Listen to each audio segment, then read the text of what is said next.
l'absence de Joseph-Antoine Bell et de Jean-Christophe Pagal. À Lens, il manque Jules Bocandé. Ces trois joueurs disputent en ce moment la Coupe d'Afrique des Nations au Sénégal. Sekarili, le gardien corse, remplace donc Bell dans les buts stéphanois.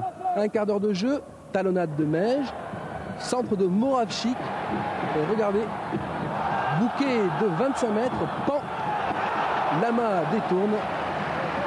Très beau tir de Bouquet. 5 minutes plus tard, nouvelle action stéphanoise. Bouquet pour Chintreuil. Reprise de Haon du gauche, juste au-dessus des buts lensois. Une demi-heure de jeu, coup franc lensois. Tête de Roger Boli. Cyprien sauve sur la ligne. Avertissement sans frais pour les Verts. Bien joué de la part de Cyprien. On retrouve ensuite Roger Boli sur le flanc gauche face à Couraud. Un centre pour David François et but pour Lens qui mène à 0. François qui remplace Bocandé et qui ouvre donc le score à Geoffroy Guichard.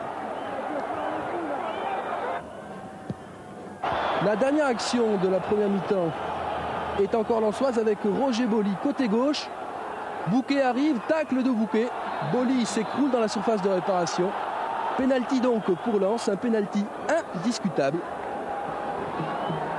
Plus de peur que de mal pour Roger Boli. Eric Sikora face à Sekarili et second but lensois. Regardez, Sekarili est à quelques centimètres du ballon seulement. À la mi-temps, Lens mène 2-0. Étienne Mendy fait son entrée côté stéphanois en début de seconde période. Il revient après un an d'absence à la suite d'une très mauvaise blessure. Et on retrouve Lens en début de seconde mi-temps avec El Adaoui sur le flanc droit. Il passe deux joueurs, double contact, le troisième joueur est dans le vent. Un centre pour Roger Boli. Non, finalement c'est Sikora, tir détourné, mais cela ne donne rien. On retrouve Lens ce coup-ci avec une nouvelle fois Roger Boli, l'homme du match. Sekarili est sorti, c'est le troisième but lensois. Incroyable, Roger Boli félicité par ses partenaires et par les Lensois qui ont fait le déplacement et qui bien sûr ne le regrettent pas. Christian Saramagna, lui, est perplexe, on le comprend. Nouvelle action lensoise avec François pour Roger Boli. Tire, bel arrêt de Sekarili, mais c'est pas fini, regardez. Slater récupère. Il entre dans la surface de réparation, tir du gauche et nouvel arrêt de Sekarili. En fin de rencontre, Saint-Etienne essaye de réagir avec Cyprien et Mendy. Cyprien rentre dans la surface de réparation. Heureusement, dégagement lensois, mais malheureusement, Mej et Moravchik se gênent, on le voit sur ce ralenti.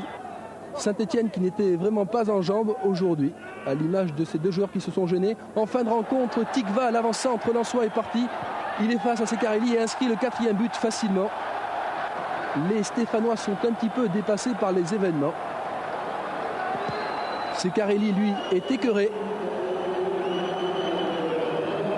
Il ne peut strictement rien faire sur cette action.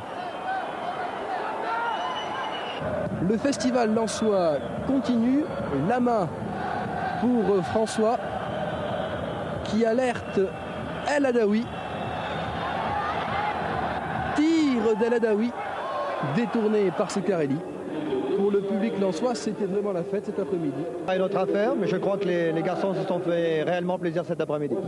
Quelle est l'explication de cette victoire 4-0? C'est quand même très dur pour Saint-Etienne.